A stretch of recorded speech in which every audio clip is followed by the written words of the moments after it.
Selamu alaikum. A mendoj unë edhe ti se jemi më të mençur se pejgamberi alayhi salatu wasalam? Ndoshta kjo pyetje po të habit në fillim. Nuk është pyetje që mundesh mi dhënë lehtë përgjigje. Ne asnjëherë s'do mend që kur s'mundemi me arrit mençurinë e pejgamberit alayhi salatu wasalam. Se realisht pejgamberi alayhi salatu wasalam kishte shpallje hyjnore. E shpallja hyjnore është më e drejta për mua e për ty. I dashur vëlla, e nderuar motër. E fillova me këtë fillim pasi që dua ta trajtoj një temë e cila ndoshta nuk ka njeri që ekziston këtë botë, e nuk ka njeri që mendon për këtë botë, e nuk ka njeri që dëshiron me arrit lumturinë e vet, që se mendon që ndonjëherë në jetën e vet do mu martu. E nëse do të flasim për martesën edhe dashuria e cila bëhet në atë rrugë që Allah e kërkon e që ne përkthejmë ndryshe dashuria halal. Pyetjen e parë cilën e bëra është pyetje pasi që disa tri në kohën e pejgamberit alayhi salatu wasalam, tri që ndoshta pi dashurisë të madhe të fesë Allahut azza wa jall, ata dëshironin që ta adhuronin Allahun vazhdimisht. Disa prej tyre thanë ne do ta xherojmë çdo ditë dhe s'do të martohemi. Disa tjerë thanë që ne do të falemi namaznate dhe s'do të martohemi. E disa tjerë me disa arsye tjera që ta realizojnë adhurimin ndaj Allahut pa pengesa, sepse ata e mendonin se martesa është pengesë. Martesa asnjëherë s'është pengesë. Pejgamberi alayhi salatu wasalam kur i ndëgjoi këto debate, kur i ndëgjoi këto fjali prej disa djelmoshave që e duan dinin e Allahut dhe e duan fenë e Allahut, në atë moment pejgamberi alayhi salatu wasalam i tuboi këto djem dhe u tha një fjali. Ju tha, unë edhe martohem, unë edhe adhuroj Allahun, unë edhe agjëroj edhe gjitha i bëj, por përsëri martohem. Andaj, suneti pejgamberit alayhi salatu wasalam, edhe martesa është një adhurim që ti në momentin që realizon ti adhuron Allahun azza wa jall. I dashur vëlla, e nderuara motër. Kur e kuptojmë nëse jemi brenda muajit bekuar të Ramazanit, shumë prej trive edhe trejave këtë çastin e martesës ndonjëherë e shohin si çasti që ndoshta nuk është afër meje, ndoshta ende kam kohë. Shumë tri mendojnë se ende është i ri dhe ende ka kohë për të martuar. Po është gabim kjo çastje. Në momentin që ti vetëm pak e sheh veten tënde të pjekur dhe e ke arritur moshën ndoshta mbi 20 vjet, për ty është obligim martesa. Martesa është adhurim sepse duke u martu ty e kënaq Allahun azza wa jall. E kur je në adhurim, a mundesh me bëj çka dush ti? Nuk mundesh me bëj çka dush ti kur je në adhurim. Sikur që je në namaz, a mundesh namaz mi bëj disa gjeste që i ban gjatë jetës tënde? Po s'mundesh mi bëj. Andaj kur e kupton martesën se është adhurim, atëherë kupton drejt, ama e kupton drejt se pasha Allahun, kur ti martohesh, Allahu gëzohet, e me martesën tënde do të vijnë pasardhës të hajrit, e me ardhen e pasardhësve të hajrit, Allahu azza wa jall do ta ngritë fjalën e tij në mesin e njerëzve. Dashur vëllezër, e të nderuara motra. Kur ndalemi edhe reflektojmë mbi ajetet kuranore se Allahu azza wa jall çfarë ka diskutuar për ata të cilët martohen dhe si Allahu azza wa jall na ka urdhëruar që ne të martohemi, unë do t'i potencoj disa ajete. I pari ajet që dua ta bizetoj, Allahu azza wa jall thot: "Wa ja'ala bainakum mawaddatan wa rahma." Allahu azza wa jall kur flet në ajetin e martesës, në ajetin që besimtari dhe besimtarja e lexon drejt me shikim drejt, e mendon këtë çast në një moment dhe duhet ta reflekton veten e vet. Allahu azza wa jall martesën e ka bërë për disa qëllime më tepër se sa ne çka mendojmë. Ne kur mendojmë për martesën, çfarë mendojmë?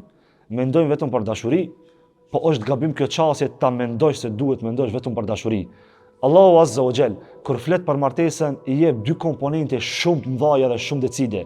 E para është mawadda, që është dashuri që ngërthehet me respekt, edhe e dyta është rahme, që është ajo respekti i madh, që është ajo mëshira e madhe që ti duhesh me kuptu drejt. Kur të martohesh, a mendon se martesa jote do të jetë martesë afatgjate, martesë që nuk do të mbaron vetëm këtë botë, por do të vazhdon edhe në ditën e gjykimit edhe në xhenet të Allahut, nëse ti e mendon vetëm me dashuri? Po është gabim i madh që ta mendosh martesën vetëm dashuri. Martesa ngërthen shumë gjëra tjera brenda vetes vet. Martesa ngërthen respekt, martesa ngërthen mirëkuptim, martesa ngërthen kur ti nuk mund ta ballafaqosh bashkëshortin apo bashkëshortën tënde në këtë rast, kur ka probleme, kur ka kërkesa tepërta, ti t'jesh i mëshirshëm këtë rast. E i dashur i ri e dashur e re. Në këtë moment po dua ta tregoj edhe një ajet tjetër ku Allahu azza wa jall na drejtohet në librin famullar, në Kuranin fisnik ku thot: "Fankihu ma taba lakum min an-nisa." Martoni ata gra të mira që i shifni para vetës dhe që dëshironi ta mirëni një grua të mirë. A dëshiron ndonjë i ri dhe ndonjë e re ta merr bashkëudhtarin e vet tjetës vet që nuk është i mirë? Nuk e dëshiron asnjëri, duhet ta marrësh atë e cila të pëlqen. Po kur flasim tek pëlqimi, tek e reja dhe tek i riu, si e mendojmë ne pëlqimin? E mendojmë pëlqimin vetëm anën fizike, po shpesh herë ata tri dhe ata treja që martohen për anën e bukur fizike e dështojnë martesën e tyre. E dështojnë sepse qëllimi është shumë i vogël. Qëllimi këtu në këtë ajet kuranor, kur flet Allahu Azza wa Jall që ti martoni ata gra, në këtë kontest ajetit kuranor është edhe e kundërta, që ti martoni ata burra që mendojnë, do të thonë që e shohin pëlqim palën tjetër, këtu flet shumë qartë ajeti kuranor. Pëlqeje atë cilën e pëlqen Allahu. Çfarë pëlqen Allahu Azza wa Jall? Allahu Azza wa Jall e pëlqen atë brendësinë e mirë. E brendësia e mirë nuk mund drejtohet vetëm se duke e dashur dinin e Allahut Azza wa Jall. Andaj nëse dëshirojmë që ne ta kemi një martesë suksesshme, që nuk ka njeri që në jetën e vet e dëshiron divorcin. Martesa e suksesshme është ajo martesë që vazhdon këtë botë dhe vazhdon edhe në ditën e gjykimit dhe do të vazhdon xhenetit e Allahut, ndërsa martesë e dështuar është ajo martesë që brenda jetës tënde ti bën divorc. Ne dëshirojmë t'ju mësojmë juve se si të bëni divorc. Ne dëshirojmë t'ju mësojmë juve se si ta keni një martesë suksesshme. E dashur i ri e dashur e re. Unë po dua të ndalem disa pika që ta kuptojmë më drejt ende këtë çështje dhe këtë temë që po e flasim në këto ditë më të mira që Allahu Azza wa Jall i zbret brenda një muaji. Po dua të flas për atë tri dhe atë tre, atë beqar dhe atë beqaresh që e ka dert shumë se si ta krijon një martesë, një lidhje bashkëshortore në mënyrën halal. A e dini sa tri e treja e dështojnë një pikë që dhimbet nga brendësia e shpirtit. Shumë tri dhe shumë treja ja lëndojnë njëri tjetrit zemrën sepse dashurohen dhe mendojnë vetëm për pamjen fizike. Në momentin që mendon vetëm për pamjen fizike, pasha Allahun do të vije dita që ajo do të kalon, por do të mbetet ajo që e ka pat brenda vetës. Andaj ti i ri dhe ti e re, që ende je beqar dhe beqaresh dhe mendon se si duhet ti të martohesh. Unë po të them, në këtë muaj të ndryshimit, në këtë muaj që ti duhesh me besu se Allahu Azza wa Jall ti realizon krejt ëndrat e tua, po drejtohem me një lutje dhe me një këshill shumë të sinqert. Këshilla ime është sot. Mendoje se ti tani je në vështirësi shumë të madhe. Dhe kur njeriu është në vështirësi shumë të madhe, shpesh herë kërkon ndihmë prej njëri tjetrit. Edhe kur kërkon ndihmë prej njëri tjetrit, ti kërkon për të zgjidhur problemet e tua. Unë sot po të them, mos kërko prej askujt ndihmë. Kërko vetëm prej Allahut Azza wa Jall. Nëse tu ka vështirësu kismeti jot, nëse tu ka vështirësu që ti të fejohesh e të martohesh, sot apo në këtë ditë drejtoj duar drejt Allahut Azza wa Jall dhe kërkoj Allahut ashtu siç kërkon fëmia prej nanës edhe prej babës kur dëshiron të marrë diçka me një ngulm shumë të madh. Kërkoj Allahut Azza wa Jall që o Zoti plot fuqishëm, ma plotso kismetin tim dhe ma mundësot që të martohem apo të fejohem në rastin e parë dhe pastaj të martohem që edhe unë ta du dikan. I dashur vëlla, e nderuar motër, e di që ndonjëherë jeta të vështirësohet shumë.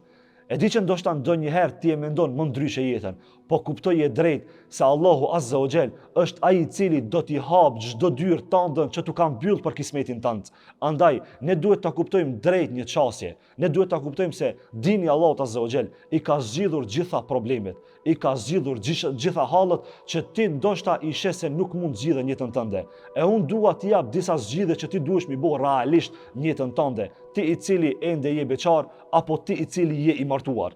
Martesa, kur flasim për martesën, ne duhet ta krijojmë atë ngjarjen e parë që nuk ka pasur ngjarje para kësaj ngjarje. Ngjarja e parë është që Ademi alayhis salatu wassalam u kriju në xhennet. Edhe çdo njeri prej neve e din që Ademi alayhis salam është krijuar në xhennet, por fillimisht Allahu e ka krijuar vet. Ademi alayhis salam ishte i lumtur. Ademi alayhis salam u kënaqte në xhennet. Ama në këtë rast Ademi alayhis salatu wassalam asesi nuk u bënte rahat. A dini pse nuk u bënte rahat? Sepse sishte nuk e kishte në krahun e vet bashkëshortën e tij. E unë sot po të them shumë drejt.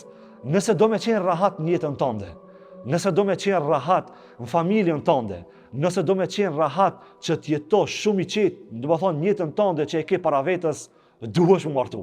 Ti i cili nguron të martohesh, ti i cili nguron që të martohesh dhe ta realizosh një sunnet pejgamberit alayhis salatu wasalam, sepse për ata të cilët nuk martohen është një kërcënim drejt për drejt prej pejgamberit alayhis salatu wasalam. Pejgamberi alayhis salatu wasalam thot, ai i cili nuk martohet dhe ai i cili në këtë rast hadithi flet për ata të cilët nuk martohen me dëshirë, sepse dikush mund mos martohet shkaku i smundjeve të veta apo shkaku i disa arsyeve që ka arsye shumë të arsyeshme që nuk martohet. Po flasim për ata të cilët e kanë mundësi për të martu dhe nuk janë duke u martu, thot nuk janë prej sunnetit tim. Kjo i bie që ti i cili nuk martohesh me qëllim që unë të bëj zina, unë të ndroj disa partner të jetës time, kjo të bën ty njeri të shthurur. Andaj nëse dëshiron që ta rush moralin tënd, nëse dëshiron me rujt fejen tënde, plotësoje imanin tënd, sepse Allahu Azza wa Jall prej qëllimeve kryesore që e tha tek martesa dhe tek dashuria halal, kur thot pe Allahu Azza wa Jall thot që ju bani prehje për njëri tjetrin. A dini çka është prehje? Prehje është kur ti ki boshllëk në zemrën tënde, gruaja jote apo burri jot ta plotson boshllëkun tënd. Po nuk ka më mirë se sa ti ta plotsoni njëri tjetrin. E un po dua të flas edhe pak në këtë drejtimin e martesës dhe dashurisë halal. Ne mendojmë që dashuria halal është dashuri vetëm që është Allahu Azza wa Jall i kënaqur me atë dashuri. Pajtohem edhe unë që është kjo, po ne dëshirojmë që një synim ta kemi edhe më të lartë. A dini çka është dashuria halal? Dashuria halal është që ti e fillon dashurinë këtë botë dhe nuk e mbaron këtë botë. Ti e fillon këtë botë dhe e vazhdon edhe në xhenetin e Allahut Azza wa Jall. Po ku ka martesë më të begatshme, ku ka martesë më të mirë se sa ajo martesë që kur të hysh ti në shtëpinë tënde si burr, gruaja jote të qetëson ty. Po edhe kundërta, kur gruaja kthehet në shtëpi, burri e pret në shtëpinë e vet, burri gëzohet dhe e rahaton gruan e tij në momentin që vjen në shtëpi. A dini cila është në këtë rast martesa e dështuar? Që ti jeton në shtëpinë tënde, ndërsa qoftë burri, qoftë gruaja është shejtani që është brenda shtëpisë tënde. Martesa nuk lip me qenë mi shkaktu gajle, mërzi, depresion, bashkëshorte dhe bashkëudhëtarit tanë jetën tënde.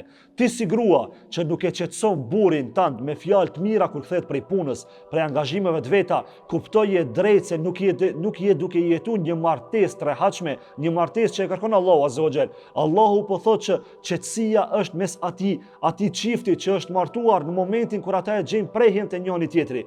Çfarë prehje ti grua je duke i sistemuar edhe i duke i dhuruar burrit tënd, apo e kundërta, çfarë prehje burri është duke i dhënë gruas në momentin që fjalinë e parë, fjalinë e dytë e shan gruan e tij. Duhet të jemi të vetëdijshëm, sepse martesa është adhurim. Martesa e gëzon Allahun, por martesa e lumtur dhe martesa që vazhdon vazhdimisht me lumturi. Ne kuptojmë që do të kemi probleme në martesë, se nuk ka martesë pa probleme, po jo gjithë jeta jote si burr dhe si grua të martuar në shtëpinë tuaj ti të gjithmonë me probleme. Ku është lumturia në këtë rast? Andaj po drejtohem në këtë muaj të Ramazanit, ndrysho oj ti grua raportin tënd me burrin tënd, bëhu grua më e mirë. Edhe kundërta, ndrysho o ti burr i cili e ke një emanet në dorën tënde, emaneti jot është gruaja jote, bane gruan tënde më të lumtur në jetën tënde. Andaj, nëse e kuptojmë këtë çështje kështu dhe e kuptojmë këtë çështje që ne e respektojmë Allahun Azza wa Jall, ne e respektojmë sunetin e pejgamberit alayhis salatu wasalam, ashtu siç jemi obliguar, nuk ka gjasa teorike që ne ta kemi një martesë dështuar. Andaj njeriu më i mirë është ai njeri i cili është më i mirë me familjen e tij. Pejgamberi alayhis salatu wasalam na e la këtë emanet. Andaj unë për fund dua ta përfundoj me hadithin e pejgamberit alayhis salatu wasalam, i cili thot më i miri për jush është ai i cili është më i miri me familjen e tij, e unë kam qenë më i miri me familjen time. Andaj mos haro, bëhu më i mirë me familjen tënde, sepse familja jote të ngritin këtë botë edhe në botën tjetër. Wassalamu alaikum wa rahmatullahi wa barakatuh.